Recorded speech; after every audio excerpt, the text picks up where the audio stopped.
Supreme court ने जो 4 हफ्ते की मोहलत दी है ये तो बिल्कुल क़ानूनी है, दे सकते हैं वो, क्योंकि 144 केसेस जब बुक किए गए हैं।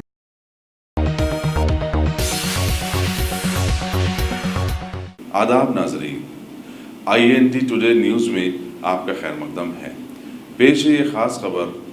ख़ास आपके लिए। अगर आपने हमारे चैनल को सब्सक्राइब नहीं किया है तो आपको यहाँ सब्सक्राइब बटन दिख रहा है, उसे क्लिक करिए और सब्सक्राइब कीजिए और साथ ही साथ बेल आइकॉन को भी क्लिक करिएगा, जिससे कि आपको ताज़ा अपडेट मिलते रहें। हमारे मुल्क भारत में बीजेपी हुकूमत के सत्ता संभालने के बाद पिछले 6 सालों से बिना सर पैर के कई कवानीन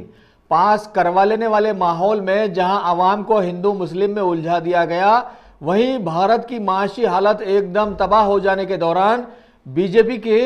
भारत दोस्त माने जाने वाले लीडरों ने अभी मुतनाज़ा CAA, NRC व NPR बिल्स लाकर सारे मुल्क में इंतशार फैलाते हुए अवाम का जहन अपनी नाकामियों की जानिब से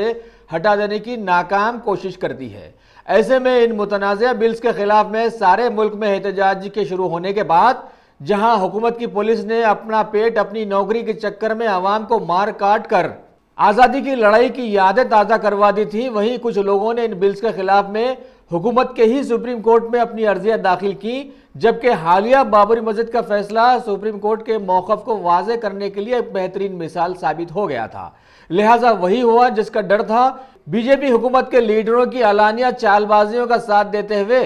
सुप्रीम कोर्ट ने इन बिल्स के खिलाफ सुनवाई को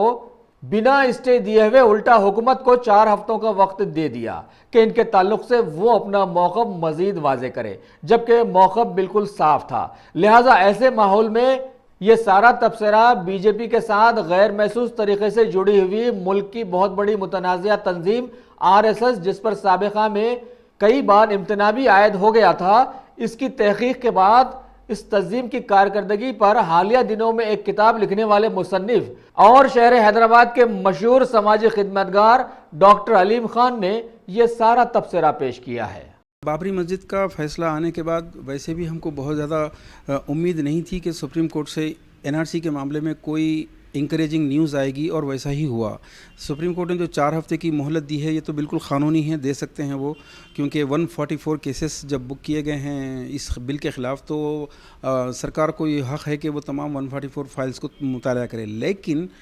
ऐसे केसेस में जो लीगली है वो ये है कि जिस चीज़ के ऊपर कॉन्फ्लिक्ट है उसको ऊपर सबसे पहले स्टे ऑर्डर दे दिया जाता है, पहले उसको रोक दिया जाता है। लेकिन सुप्रीम कोर्ट ने ये नहीं किया। ये एक इंडिकेशन है कि बीजेपी को और सपोर्ट करने की। 4 हफ्ते में वो लोग और क्या क्या करेंगे, कितने मासूम इंसानों को क़त्ल करेंगे, मुल्क से बाहर निकालेंगे, डिटेंशन सेंटर्स में डालेंगे। कॉन्स्टिट्यूशन की जब खुले आम खिलाफ वर्जी हो रही है तो सुप्रीम कोर्ट का पहला फ़र्ज़ ये था कि वो कॉन्स्टिट्यूशन की दिफा करते, ना कि बीजेपी की दिफा करते। तो एक फ़ैसला 4 हफ्ते दिए बिल्कुल सही है, लेकिन स्टे ऑर्डर दिए बगैर जो फ़ैसला दिया गया है इससे हमको बहुत बहुत तकलीफ़ है।